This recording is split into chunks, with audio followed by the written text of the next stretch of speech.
Well hello everyone, I hope you guys are good and obviously आप में से बहुत सारे लोग जो बहुत टाइम से दीपेंद्र सिंह आयरी के कप्तान बनने का वेट कर रहे थे, that has happened and Dipendra Singh Airee is now the T20 captain. दोनों टीम अनाउंस हो चुकी है, T20 मैचेस भी हैं, ओडीआई मैचेस भी हैं and what a time to start, what a time to restart this whole Nepal cricket coverage, क्योंकि मैंने 2 दिन पहले स्टार्ट किया और आज न्यू टीम, कुछ नए प्लेयर्स, नया कैप्टन, नई एनर्जी होगी टीम में और आयरी के कैप्टन होने से कैसे चीज़ें बदलेंगी इस पर मैं थोड़ा सा बात ज़रूर करना चाहूँगा। बिकॉज हम बहुत टाइम से इसको लेकर बात कर रहे थे कि रोहित पटेल जो है, he is a good leader, लेकिन वो T20 में जो आपको एक एज चाहिए होती है उस पर बड़ा सा क्वेश्चन मार्क हर बार आ रहा था।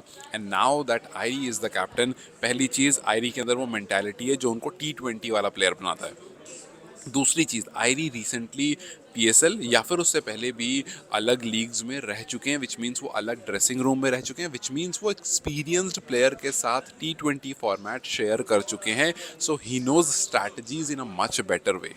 जब आप बड़ी लीग्स में अच्छे बड़े प्लेयर के साथ रहते हो, आपने कितने मैच, मैं नहीं बोल रहा हूँ कि पीएसएल में क्या खेला क्या नहीं खेला, क्या ग्राउंड में दिखे नहीं दिखे, no, not talking about that at all.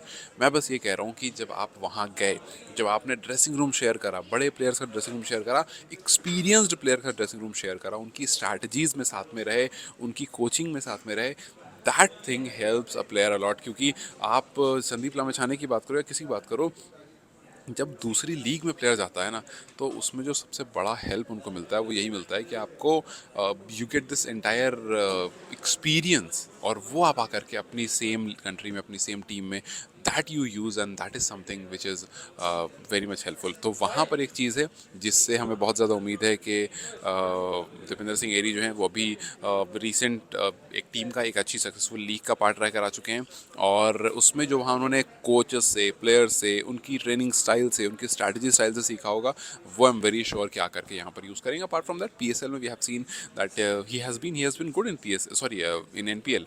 NPL में we have seen that he has been really good. तो एनपीएल में वहाँ पर आकर के अच्छा परफॉर्म करना, एनपीएल में रहना, एनपीएल में और प्लेयर्स के साथ जुड़ना, उनको लीड करना, सो उनको लीडरशिप का एक्सपीरियंस है, उनको प्रेशर का एक्सपीरियंस है, उनको बड़े प्लेटफॉर्म पर खड़े रहने का एक्सपीरियंस है। और एक और सबसे बड़ी अच्छी बात यह है कि अभी आपके पास कोई बहुत बड़ी लीग नहीं आ रही है, मतलब ऐसा कुछ बहुत बड़ा नहीं आ रहा है कि यार हार गए तो एकदम इधर से उधर हो जाओगे, नहीं, T20 वर्ल्ड कप चला गया है, which means he has enough time to get adjusted, कि वो एडजस्ट हो सकते हैं। Also he has enough time to use different strategy in order to make his team come out of different situations and bring out good results. तो let's say कि जैसे बहुत time से हम देख रहे थे, जैसे आसिफ को लेकर, अभी मैं स्क्वाड के बारे में बात करूंगा, बिकॉज स्क्वाड में वी नॉट सीइंग आसिफ, तो ऐसा कुछ चेंजेस हमें स्क्वाड में देखने को मिलेंगे। I look at the squad from both ODI and T20। लेकिन यहाँ पर one thing that is very interesting कि आयरी के पास अभी टाइम है पूरा। He can go ahead, he can do a little bit of tweaking, थोड़ी बहुत चेंजेस कर सकते हैं, यहाँ को वहाँ, वहाँ को यहाँ, इसको आगे उसको पीछे। अगर वो काम नहीं किया तो उसमें और थोड़ी बहुत स्लाइट चेंजेस कर सकते हैं। So the best part is he has time, जो कि प्लेयर्स के पास नहीं मिलता है। वो चीज़ जो है, that is something it's gonna help the Nepal team a lot, and it's gonna help the Airee's way of leadership, वो बहुत ज़्यादा उसको हेल्प करेगा। सो मुझे लगता है ये बहुत परफेक्ट टाइम है, और हमने इससे पहले भी इस बारे में बात की थी। मैंने आप लोगों से बहुत पहले भी कहा था, जब लास्ट ईयर ये बात चल रही थी कैप्टन चेंज की, और मैंने कहा था कि T20 वर्ल्ड कप से पहले कैप्टन चेंज नहीं होगा, जो भी होगा उसके बाद होगा। एंड अब वो हुआ है, और अब यहाँ से पूरा पूरा टाइम आपके पास है, आप अपने घर से शुरू करोगे, और यहाँ से जो मोमेंटम बनेगा, आई एम वेरी श्योर कि काफ़ी ज़्यादा हेल्पफुल होगा। अब हम बात करते हैं थोड़े से जो चैलेंजेस आने वाले हैं आयरी को और इंटायर टीम को। ठीक है, सबसे पहले हम let's have a look at the squad. Dipendra Singh Airee, Sandeep Lamichhane, Kushal Patel, Kushal Malla, Malla is again you will be seeing him in the jersey, Sandeep Jora, Aarif यहाँ पर। आरिफ को लेकर के हालांकि मैं देख रहा हूँ सोशल मीडिया पर लोग कुछ कह रहे हैं कि और मतलब हो सकता था कुछ, बट आई थिंक कि Aarif has always been a performer, और खास करके उस टाइम पर जहाँ पर टीम को ज़रूरत होती है। बशीर इज़ एयर, गुलशन है, लोकेश है, नंदन यादव है, संतोष यादव को टीम में जगह मिली है, अर्जुन सऊद है, हेमंत धामी, बहुत लोग हेमंत धामी को लेकर के बहुत टाइम से बात कर रहे थे, finally he is in the team. Shahab Alam और शेर मल्ला तो अब कंसिस्टेंट हो गए, हम सबको पता है जिस तरह से उन्होंने परफॉर्म किया है। और जैसे वो बॉलर, मुझे लगता है शेर मल्ला एक वो बॉलर है जो आपको अगर ख़राब भी परफॉर्म करे ना, आप उसको टीम में रखो, जो स्किल सेट और जो वैरायटी वो लेकर आता है, even if he is not performing very well, he is someone जो आपको अपने एक्सपीरियंस से कुछ टाइम बाद वो परफॉर्मेंस लेकर आ जाएगा। जैसे आप याद कीजिए, जब वरुण चक्रवर्ती शुरू में आए थे, he was not performing, but then उनको दोबारा से बुलाया गया, उन पर भरोसा दिखाया गया, and then eventually start performing. So जो एक अलग से स्किल लेकर के प्लेयर आता है ना, उसको आपको टीम में रखना ज़रूरी होता है, बिकॉज वो आपको इवेंचुअली जाकर के बहुत हेल्प करता है, और अगर आपने पहले उसको हटा दिया तो आप उसका कॉन्फिडेंस जो है वो छीन लोगे। सो दैट इज़ समथिंग जो इस टीम में दिखना चाहिए, इस आयरी की टीम में होना चाहिए, क्योंकि यहाँ पर ये जो T20 टीम है, इस एक्सपेक्टेशन बढ़ेंगी, बिकॉज नया कैप्टन हुआ है, और हम जिस चेंज की बात बहुत टाइम से कर रहे थे वो चेंज मिला है। बहुत टाइम से हम कह रहे थे ना कि नेपाल कुछ भी करो, कितनी प्रैक्टिस करे, कितने भी 30 प्लेयर को, 35 प्लेयर को, 40 प्लेयर का कैंप ले ले, 50 प्लेयर का कैंप ले ले, इवेंचुअली आते वही 15 प्लेयर्स हैं, या फिर और टीम में वही 11 प्लेयर्स खेल रहे होते हैं, घूम फिर करके एक दो चेंज के साथ। बट अब जा करके एक फाइनल एक बिग चेंज हुआ है, और देखो जैसे अब एक बड़ा चेंज है ना भाई, कि आसिफ टीम में नहीं है, इट्स अ बिग चेंज। इस टीम का वाइस कैप्टन कौन है? वी डोंट नो, बिकॉज हमें नहीं दिख रहे यहाँ पर। कुशल पटेल होंगे, अगर होंगे उन पर और प्रेशर भी होगा। तो अब देखो यहाँ पर वाइस कैप्टन अनाउंस नहीं है, तो दैट इज़ वन थिंग जो हमें देखने को मिलेगा।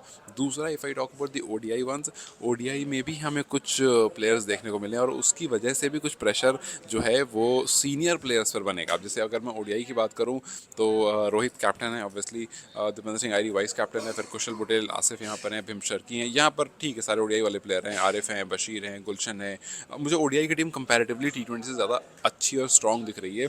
सोमपाल कामी है, संदीप लमछाने हैं, ललित है, विनोद को जगह मिली है, विनोद को लेकर काफ़ी टाइम से बात हो रही थी, अर्जुन को जगह मिली है, परफॉर्म कर रहे थे, फाइनली उनको जगह मिली, नंदन यादव हैं, एंड करण केसी। तो कंपैरेटिवली मुझे ओडीआई की टीम जो है वो ज़्यादा अच्छी लग रही है। ऐसा नहीं है T20 की अच्छी नहीं, T20 की भी ठीक है, यस। थोड़ा T20 में कंपैरेटिवली अभी प्रेशर होगा, बिकॉज फ्रेश कैप्टन है, और थोड़ा सा मतलब एक डिफरेंट सब कुछ होगा, but I am very sure कि वो अच्छे से ओवरकम करेंगे। अगर ओडीआई में आप देखोगे, ओडीआई में विनोद हैं, ओडीआई में अर्जुन कुमाल हैं, तो आप इन पर सवाल नहीं करोगे अगर ये परफॉर्म नहीं करेंगे तो। अभी क्या प्रेशर है? अभी प्रेशर होगा वाइस कैप्टन दीपेंद्र सिंह आयरी पर ऑब्वियसली, और कुशल बुटेल पर, आसिफ पर, इन पर प्रेशर होगा अपने ओडीआई की परफॉर्मेंस को इंप्रूव करने का, बिकॉज टीम जो है ओडीआई वाले पॉइंट पर काफ़ी ज़्यादा नीचे की तरफ जा रही है। सो ओडीआई वाला जो है उसमें टीम ठीक दिख रही है, लेकिन उनको परफॉर्मेंस बहुत अच्छी करनी पड़ेगी। T20 में ठीक है, अभी यहाँ पर खेलो, इत्मीनान से खेलो, टाइम आपके पास है, T20 वर्ल्ड कप आने में टाइम है, तब तक टीम बिल्ड कर लो आप, और नए कैप्टन के साथ एक नए फ्लो में आप टीम को लेकर आगे जा सकते हो। सो मेरे हिसाब से it's a very perfect time for this call, जो ये कॉल इस टाइम पर लिया गया है, वो बहुत परफेक्ट कॉल है। और इनफैक्ट मैं अगर ओडीआईज़ की बात करूँ, तो मैं थोड़े से स्टार्ट स्क्रॉल कर रहा था, and there is this guy on Twitter जो मतलब काफ़ी नेपाल के अच्छे स्टार्ट्स वगैरह बताता है। So I was just checking on कि कुशल पटेल ने लास्ट 10 इनिंग्स में एक हाफ सेंचुरी मारी है, लास्ट 15 इनिंग में 2 हाफ सेंचुरी मारी है, और लास्ट 25 इनिंग में 3 हाफ सेंचुरी मारी है, जिसमें उनका 66 बेस्ट है। तो लास्ट 25 इनिंग में 3 हाफ सेंचुरीज। वही if I talk about Asif, Asif ने लास्ट 10 इनिंग में एक भी हाफ सेंचुरी नहीं मारी है, लास्ट 15 में एक, और लास्ट 25 में 4 हाफ सेंचुरीज मारी है। मतलब उधर वो अच्छा खेल रहे थे, रिसेंट में उनकी परफॉर्मेंस जो है वो ख़राब हुई। बट अगर आप देखोगे इनके रन्स को, तो लास्ट 25 इनिंग में 7 टाइम्स वो 30 प्लस मार के आउट हुए हैं आसिफ जो हैं, 4 टाइम्स जो हैं वो 30 प्लस मार के आउट हुए हैं लास्ट 15 इनिंग में, और लास्ट 10 इनिंग में 3 बार 30 प्लस मार के आउट हुए। मतलब आकर के रन स्टार्ट होते हैं, बट उसको कन्वर्ट नहीं कर पाते हैं बड़े स्कोर में, और फिर आउट होकर के चले जाते हैं। तो ये कुछ चीज़ें हैं जो, और ये बताना इसलिए आपको ज़रूरी था क्योंकि ये वो प्लेयर्स हैं जिनके ऊपर ज़्यादा भरोसा होगा, जिनके ऊपर ज़्यादा नज़र होगी, बिकॉज ये आप सीनियर प्लेयर्स हैं, और इनके साथ जो प्लेयर्स और आ रहे हैं, आप उनको क्वेश्चन नहीं करोगे अगर वो थोड़ी सी कुछ करते हैं, तो इनको परफॉर्म करना पड़ेगा, and they have not been performing lately. पिछले 10 मैच में एक half century is not a performance, पिछले 10 मैच में 0 half century is not a performance. इनको परफॉर्म करना पड़ेगा। सो अब ये देखना काफ़ी इंटरेस्टिंग होगा कि अर्जुन को, विनोद को इनको ऐड किया गया, या फिर जो पूरी टीम बनाई गई है, इसको किस तरह से हैंडल किया जाता है, और ये जो T20 की टीम है ये किस तरह से आकर के परफॉर्म करती है। So what's your take on Dipendra Singh Airee being a new captain? Do you think it's a good decision? Because I think it is a good decision. और what's your take on ODI and T20 team? मुझे comment section में जरूर बताएं। Till then you guys take care, let's see you very soon, bye.